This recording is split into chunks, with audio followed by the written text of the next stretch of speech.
During the Vietnam War, the Army had a chemical in their hands which they sprayed on the wounds of the wounded, and their bleeding would stop immediately, no matter how deep the wound is.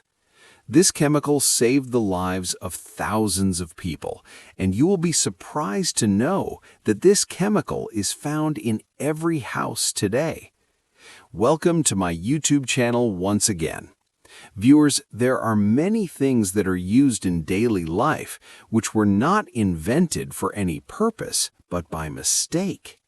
First of all, let's take a look at Coca-Cola.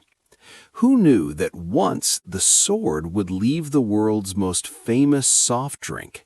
Yes, this is the case of the year 1865, when Dr. Pemberton, who was also given the rank of lieutenant colonel by the American Army, had a sword wound on his chest during the Battle of Columbus.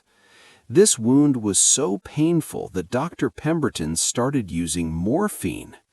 This is an addictive drug that was only used at the time when no medicine was working. That wound healed, but another problem came up.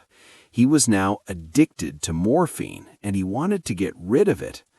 At that time, alcohol and cocaine were not considered bad, and anyone could buy it and use it. He made a medicine for himself in which he added the juice of cola nuts and damiana and a mixture of cocaine and alcohol on top of it. It also worked as a painkiller along with an alcoholic drink, which was named Pemberton's French wine coca. That is, he had adopted another habit to leave one habit. About 20 years later, an anti-alcoholism campaign was launched in 1886 in which a law was passed against alcohol and cocaine.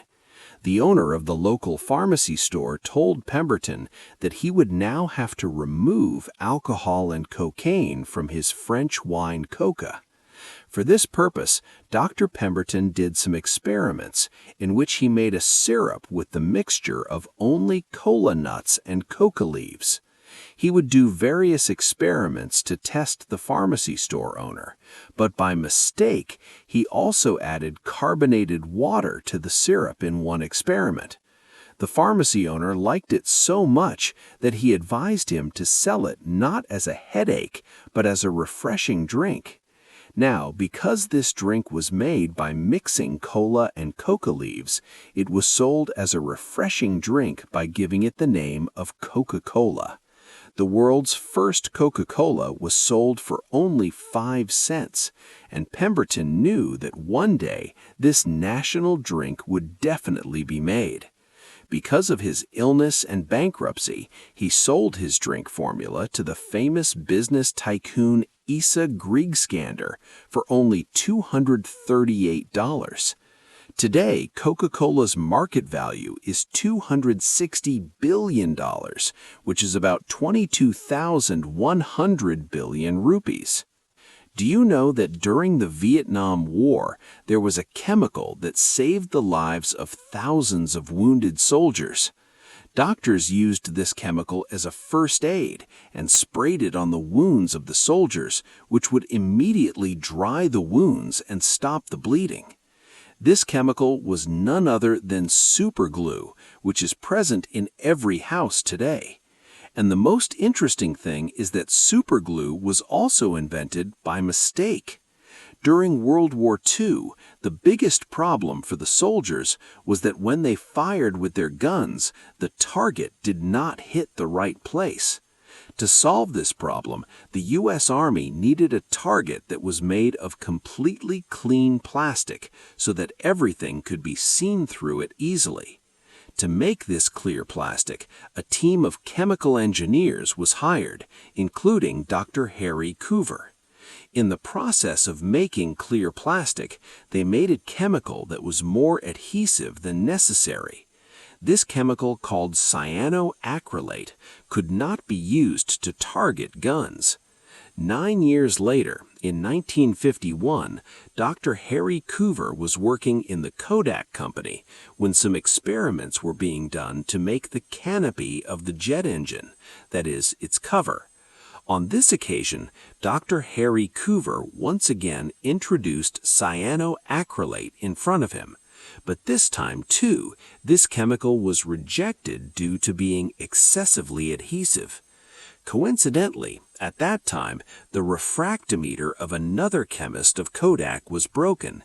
Then Dr. Harry Coover got the idea that he already had a solution for it, and it was none other than cyanoacrylate. With the help of this chemical, he added his expensive refractometer in seconds. This was the time when Dr. Harry Coover realized that his chemical adds things together forever in a very short time, and there is no need of any heat or force in this. In 1958, Kodak started selling this chemical under the name of Eastman 910, which was later named superglue. Along with adding things together, superglue was also used to record fingerprints in forensic investigations. When superglue is heated, its vapors react with the invisible fingerprints. And when superglue hardens in Mentos, fingerprints were printed on it. Along with all these uses, superglue has also been used as a first aid to stop bleeding in cuts. But never try this method at home. 4. Check blood pressure, tighten children's shoes, or wrap mobile laptop charger wire. Hook and loop tape is definitely used in every home, which is often called Velcro. But did you know that the idea of its invention came at a time when George de Mestral, an electrical engineer, was hiking with his dog on the mountains of the Alps in 1941. During the walk, the seeds of the burdock plant were sticking to his socks, clothes, and his dog again and again. He noticed that the burdock sticks to his clothes just by a slight touch. He took some seeds home with him, where he saw them with a microscope. It turned out that the tip of the thorns of this seed is made like a hook, which easily gets stuck in the small loops on the clothes. This plant is naturally made in such a way that it spreads its seeds through nearby animals. George de Mestral was quite surprised by this method. He wanted to make something useful by using this method. Therefore, he published this invention in 1955 and got it registered in his name. Hook and loop tape comes in two parts. One has only hooks, and the other has nylon loops. As soon as they touch each other, they stick to each other as the burdock seeds stick to the cloth. Today, Velcro is made in 7 countries, and about 2,500 employees work in this company. Before World War II, coal was used instead of heaters in homes, but because of this, a layer of black smoke would stick to the whole house. That's when Play-Doh was invented, which was used to remove the blackness. But after World War II, natural gas began to be used as a heater. The invention of Noah and Joseph's Play-Doh was no longer useful. But a few years later, in the 1950s, Joseph saw that his sister, who was a school teacher, was giving this Play-Doh to her students to make models of different things. From there, he got an idea, and he got the Rainbow Crafts Company registered and started selling it to play with children. In addition to pacemakers and penicillin, the invention of blood thinners was also a coincidence in the medical industry. This was in the 1920s when a strange disease was noticed in animals.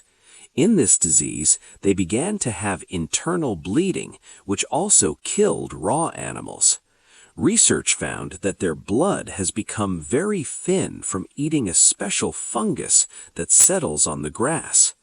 When that fungus was understood in detail, a special chemical was found in it, which actually made their blood very thin. This chemical was later named warfarin, but before it was given to heart attack and stroke patients, it was used as a medicine to kill rats for the next 30 years. After the 1950s, warfarin was also decided to use on humans. The first patients to use this life-saving medicine was U.S. President Dwight D. Eisenhower. He had a heart attack in 1955, and his life was saved by the use of warfarin. Ever since humans have learned to light a fire, they have always tried to make this process easier. Lighting a fire before a match used to be a very difficult task. Someone would rub a stone and set it on fire. Someone would place a stick of wood on another wood and run it like a drill. In 1827, a British pharmacist, John Walker, was experimenting with some chemicals. The stick that he was mixing the chemicals with, he accidentally placed it next to the bonfire in his room. Suddenly, the chemical on the wood caught fire immediately. After this, he got the idea to make matchsticks. This chemical was a mixture of potassium chlorate and antimony sulfide. John Walker's invention was so successful that since then there is a match in every house. But John Walker did not get his invention patented. People copied his formula and started making new versions of matchsticks. In 1859, when he died, he was considered the inventor of matchsticks. I hope you will like and share this video. Thank you very much for your loving comments. See you in the next video.